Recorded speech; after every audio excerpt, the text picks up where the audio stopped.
Earlier today, riot police fired tear gas at protesters on the fifth day of violence in Cairo. The demonstrations have gone on all day, despite a promise by the military ruler to speed up the presidential election.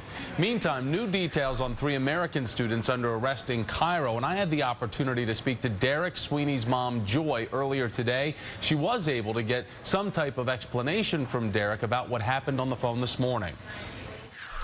I asked him if he did anything wrong. He said no. Of course not. He did not do anything wrong, neither did his friends. They just were there to see what was happening. NBC's Ayman Mohyeldin joins me now live from Cairo. And Ayman, as we understand it, the government is saying that there is some sort of truce that has been reached today. So explain what had happened.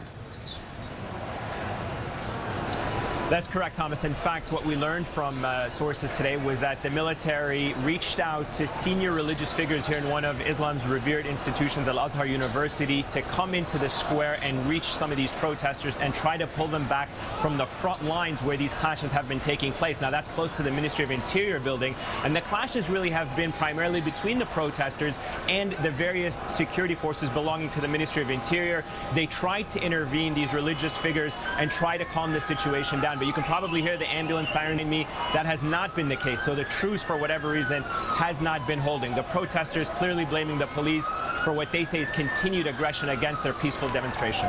And Ayman, the other major developing story is Yemeni President Salah signing this transfer of power earlier today. What does it mean now that he is officially out of power? And then also explain what it means in context, as Syria is probably closely watching this to the north with President Bashar Assad.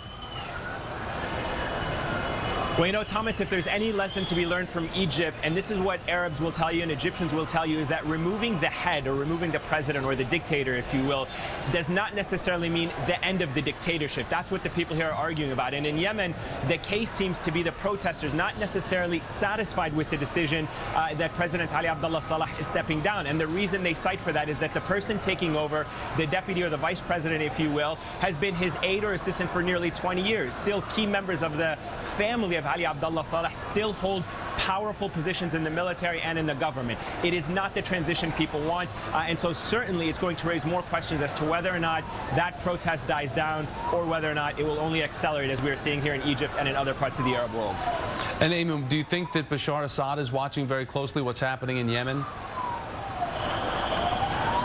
There's no doubt that the leadership of Syria is watching very close what happened in Libya, what happened in Syria, and now what is happening in Yemen. Questions will certainly arise about what kind of offer, what kind of immunity, if any, Ali Abdullah Saleh has been given, and whether or not something like that can be negotiated in Syria. We know the Arab League is very heavily involved in trying to negotiate a peace settlement. Whether or not that succeeds still remains to be seen. Ayman Mohyeldin in Cairo for us. Ayman, thank you so much. 20 years after being forced